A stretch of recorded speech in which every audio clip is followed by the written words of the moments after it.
dahil naniniwala ako na preventive is better than cure. Mas maganda pa ang mag-prevent ng kalusugan, mag-ingat sa mga sakit sa pamamagitan ng mga tamang nutrition na kinakain natin kumpara pumunta tayo sa ospital.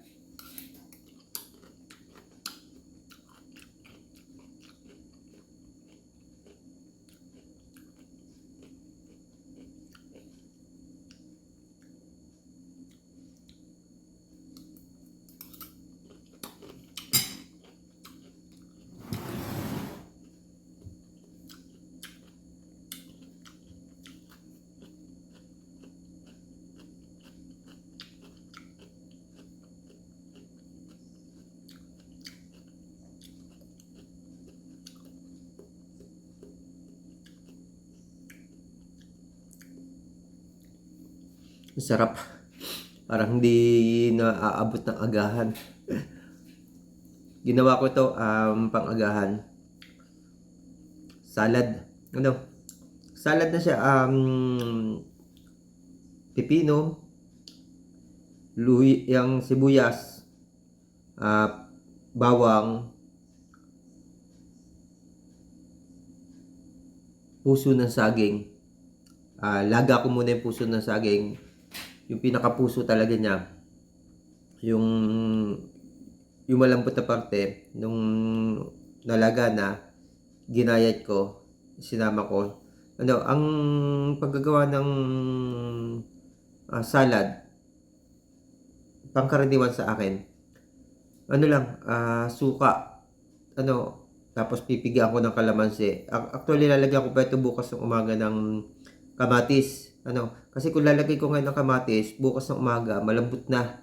Mas gusto ko yung malutong-lutong. Tsaka pag bumibili ako ng kamatis, medyo berde pa para malutong. Tapos, dadagdagan ko ito ng sibuyas na Tagalog. Gusto ko yung buo-buo. Napakasarap kasing kainin. Pangkaraniwan, halos palagi may salad ako. Kahit yung sibuyas lang. Salad na sibuyas lang. Masarap kasing pangsama sa ulam.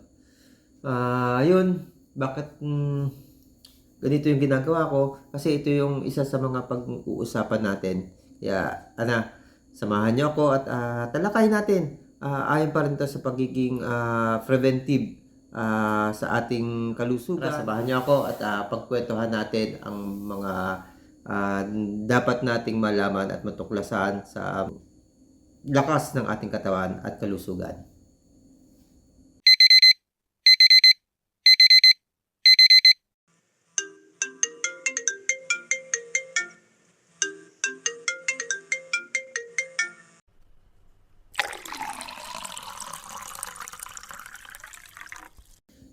Magandang gabi mga kababayan, mga kaibigan ko. Siyempre, andito na naman ako at maghahatid ako ng mga kwento ng mga pangangailangan ng ating katawan para ma-prevent. Sarap. Lagay ko lang ito sa rep. At mauubos ko to.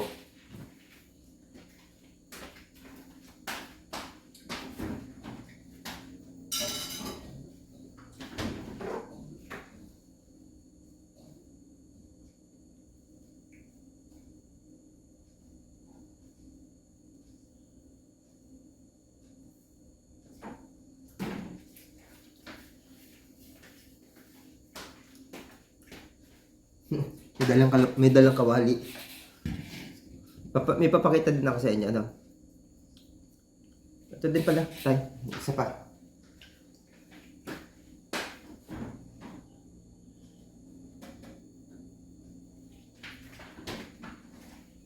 Tsaran! Galing na sa ref.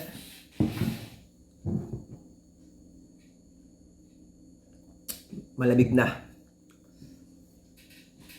Yun nga, tungkol sa prevention, dahil alam niyo naman ako isang prevention specialist para sa ating kalusugan, para sa pag-iingat ng ating katawan.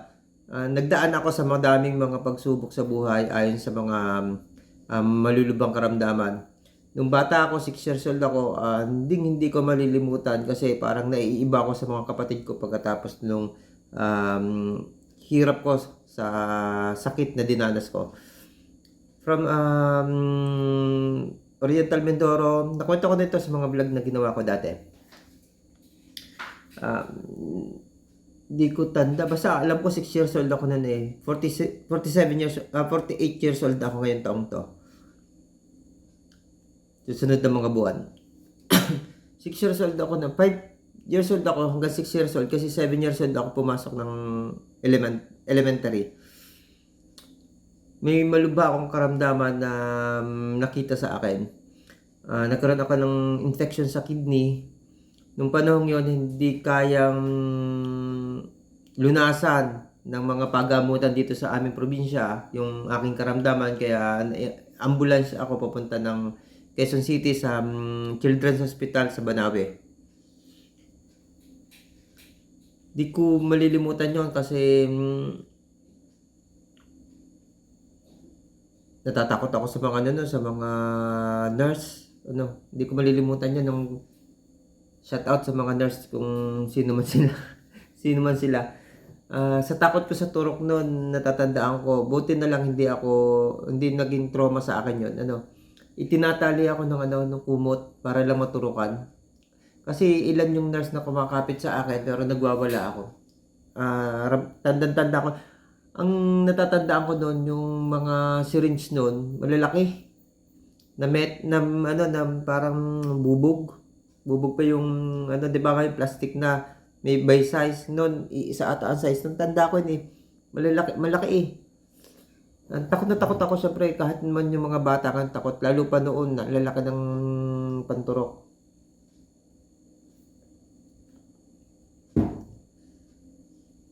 Pagkatapos ng mga taong yon, pagdating ko dito sabi ko nanibago ako sa parang kakaiba ako.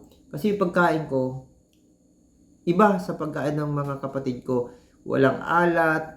Basta alam ko nun iba yung inihahain sa akin na naiinggit ako sa mga kapatid ko kasi ang sasarap ng pagkain nila. May lasa. Yung sa akin matabang. Pero habang tumatagal, ilang taon nang dumaan, nagiging nakakain ko na yung ibang mga pagkain na kaparehas sa mga kapatid ko hanggang sa nasanay na rin ako kumain ng may mga preservative na mga pagkain, lalo na nung nag-high school ako, nagbabaon na ako. Pero yun nga, kulang sa kalaman Hindi naman ituturo talaga sa sa hospital kung sa hospital kasi gagamutin ka. Gagamutin ka pero hindi talaga lubusan ituturo sa iyo. Sa bagay, hindi naman paaralan yung hospital pagamutan 'yon. Hindi talaga lubusan, kahit hanggang hindi lubusan na ituturo sa atin kung yung tunay na dapat nating gawin para hindi na tayo muling bumalik sa mga hospital ng ng malimit Yan, kaya nangyayari sa atin, malimit tayo bumabalik sa hospital kasi hindi nga natin alam yung pag-iingat natin sa ating katawan. Kaya andito si Kuya Ervin, andito ako bilang isang prevention specialist lalo na sa kalusugan para maituro ang pag-iingat sa ating katawan, at ito nga yung topic natin ngayon. Paano natin aalagaan ang ating katawan? Prevention. Prevention is better than cure. Yun nga yung kasabihan. Totoo naman po na mas maganda po ang alagaan natin ang ating katawan kaysa sa magpaggamot tayo ng ating karamdaman. Yung karamdaman po kasi dahil sa makabago na nga tayong panahon, medyo mabigat, medyo masakit. At kung sa itong mga ginagawa kong ito pong mga ganitong herbal, hindi po talaga ito gamot, mga kaibigan. Ito po ay pagkain po natin. Pagkain po ng katawan natin yan. Hindi po yan gamot. Nangyayari lang po na kapag ginagamit natin to, gumagaling tayo. Kasi po, ang ating pong katawan, siya po naggagamot o nag-aayos po ng ating karamdaman. Kahit po yung mga gamot na iniinom natin na galing sa ospital o yung sinasaksak sa atin na mga tinuturok sa atin sa ospital, hindi po siya nagpapagaling ng ating ng ating mga sakit. Ang tinatanggal po niya ay yung mga sintomas ng ating karamdaman. Ang nagpapagaling po sa ating sakit, ay ang ating katawan.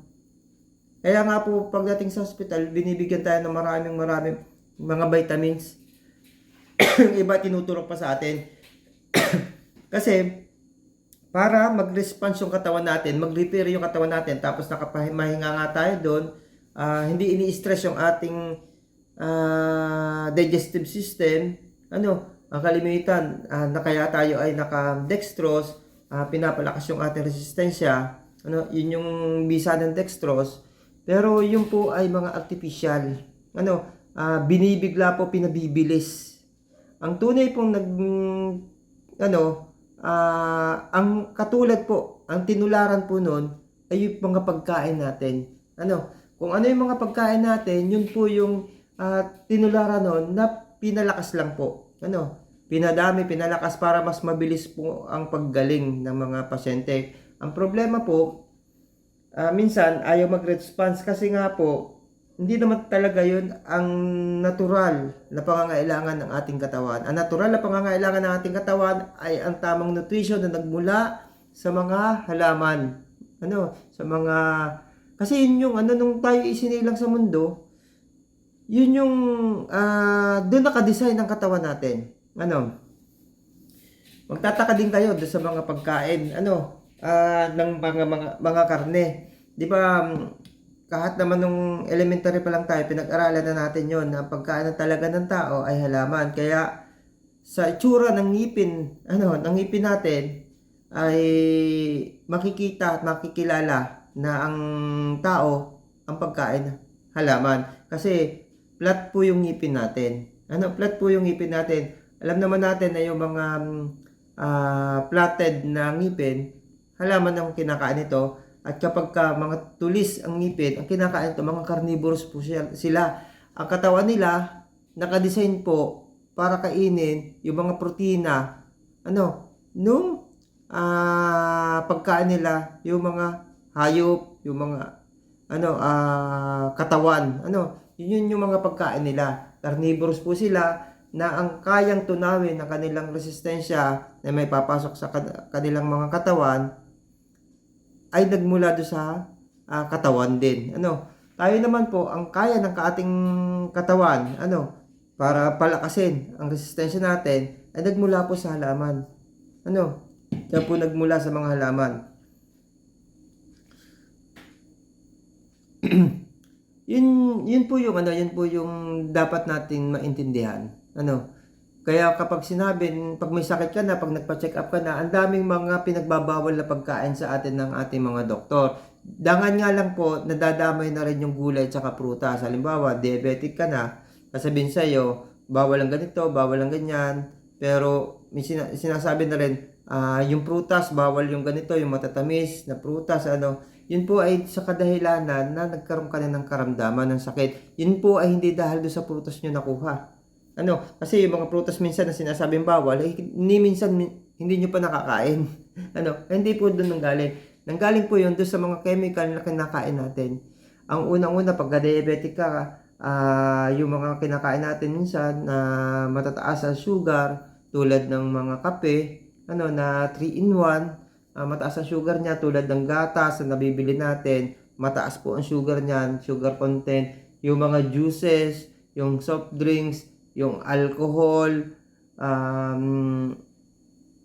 ultimo yung mga pagkain natin, yung mga sauce po, matataas po yung sugar at matataas yung mantika niya, madami pong sakit ang nakukuha natin.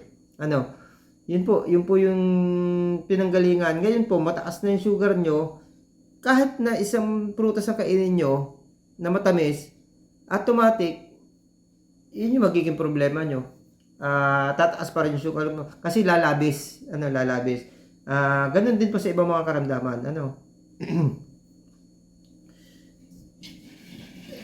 Ito po.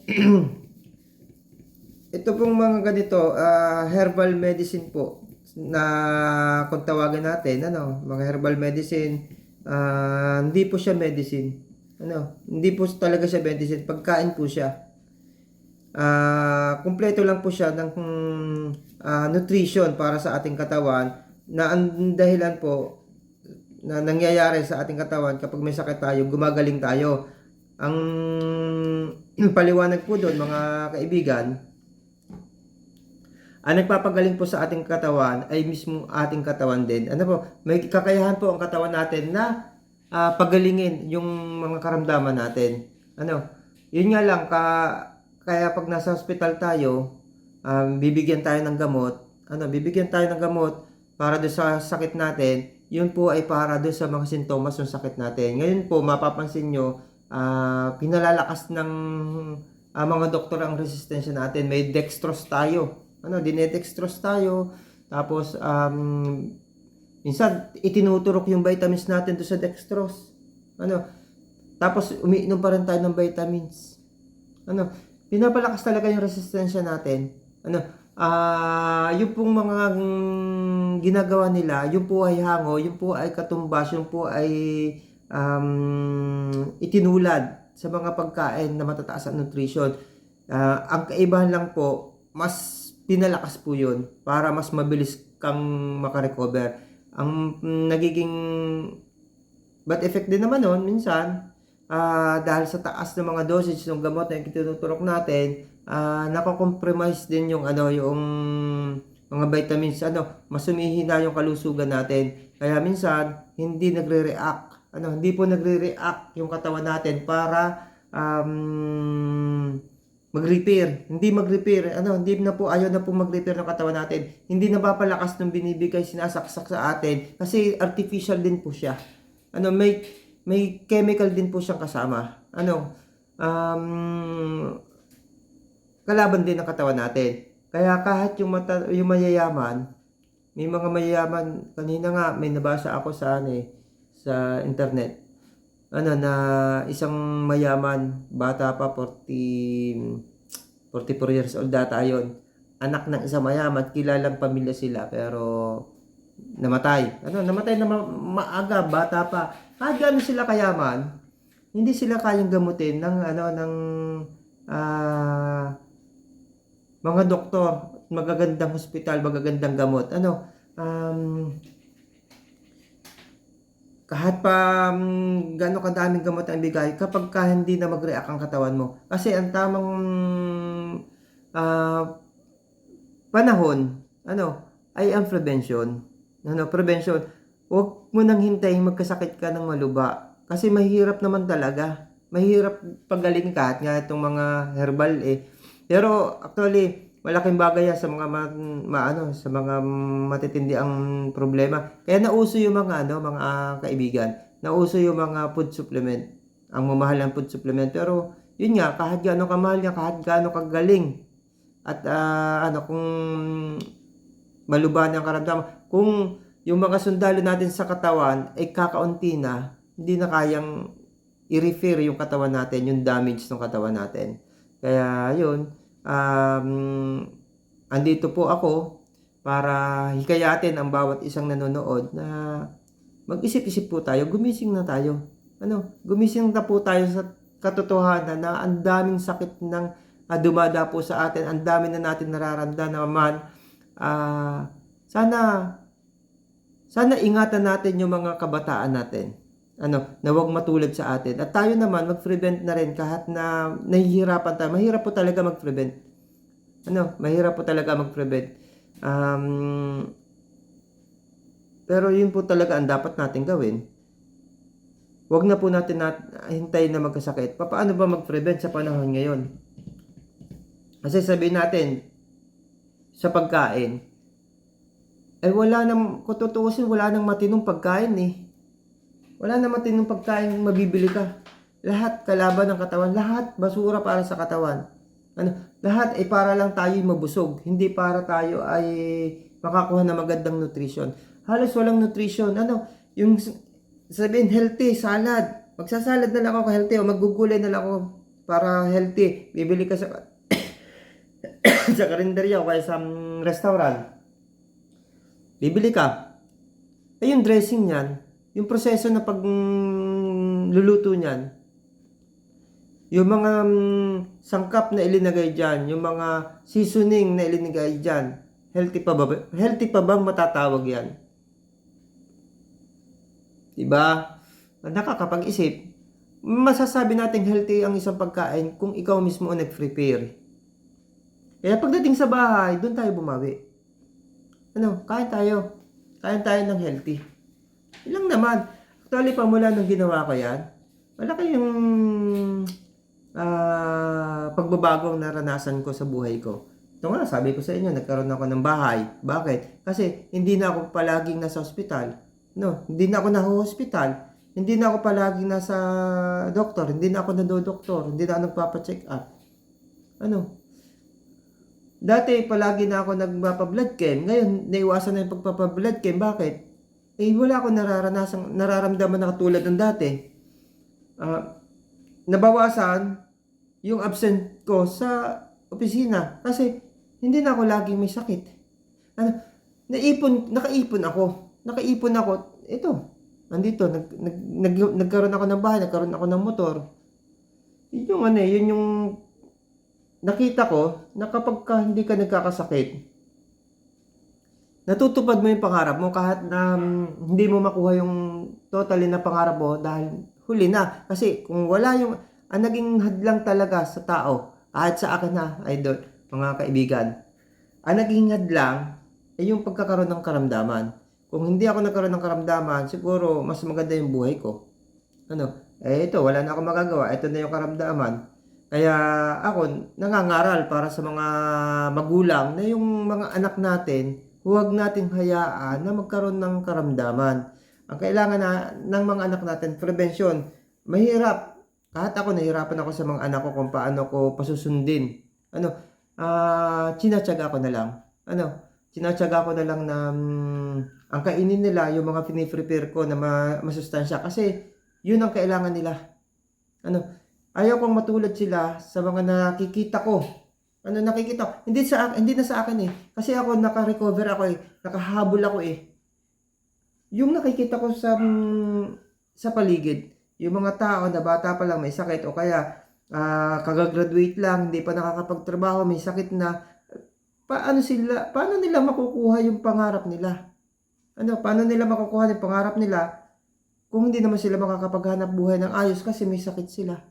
Oo nga, nakakakuha sila ng magandang kurso, natapos nila, pero hindi naman nila magamit. Ako meron ako mga followers dito sa YouTube na mga bata nag-aaral pa, may problema na sila sa kalusugan. Nakakaawa kasi ganoon, pero sana napapanood nyo pa rin ako ngayon at bilang isang prevention specialist na, dati ako bilang isang may sakit, dumating ang time na bilang isang nakaranas ng sakit, dumating yung time na sinishare ko yung mga pinagdaanan ko para makarecover din kayo. At ngayon, makabago na kasi bilang isang prevention specialist na. Nag-improve na. In-improve ko talaga yung sarili ko para mas madami ako matulungan. Mahirap kasi yung nakaranas lang ako na may sakit. Hindi kapatid paniwala minsan eh. Pero yung prevention specialist ka, dala mo yung may alam ka. May karunungan ka eh. Matibay, malakas yung loob ko na magsalita sa harap ng camera, mangaral ng tungkol sa prevention. Kasi yan po talaga ang kailangan ng katawan natin para hindi tayo magsasakit. Kasi kapag may sakit na tayo, mahirap na pong gamutin. Ang magiging lang po sa katulad natin may sakit, ma-maintain natin yung kalusugan natin. Pero once na magkaroon tayo ng pagkakamali o pag-abuso sa ating kalusugan, kahit konti lang, mararanasan ulit natin yung hirap, yung sakit natin. Makokontrol lang natin. Ako, nakokontrol ko lang yung sakit ko. Pero, andun yun. Chronic po kasi ang kalimitang sakit natin. Kaya pabalik-balik yung ating nararamdaman. Yun po ha, chronic disease na po siya, chronic na po yung sakit natin, kaya paulit-ulit. Hindi po siya nawawala, namamahinga lang. Kasi itinama natin yung ating diet, itinama natin yung ating nutrition ng ating kalusugan. Pero once na sumala tayo sa nutrition ng ating kalusugan, huwag po kayo magtataka kung bakit nararanasan nyo muli yung dating nararamdaman nyo, nararanasan nyo. Ang gagawin nyo lang po, ibalik nyo ulit yung nutrition. Mag-cleansing lang ulit kayo.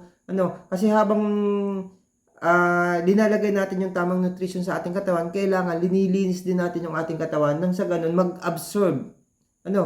Ma-absorb ng ating katawan yung nutrition na ipinapasok natin. Kasi yung nutrition po na pinapasok natin sa ating katawan, yan po yung pagkain, resistensya na ibibigay natin sa ating mga sundalo ng ating katawan, yung mga nagre-refer sa ating katawan, yung mga immune system natin. Yun lang po mga idol.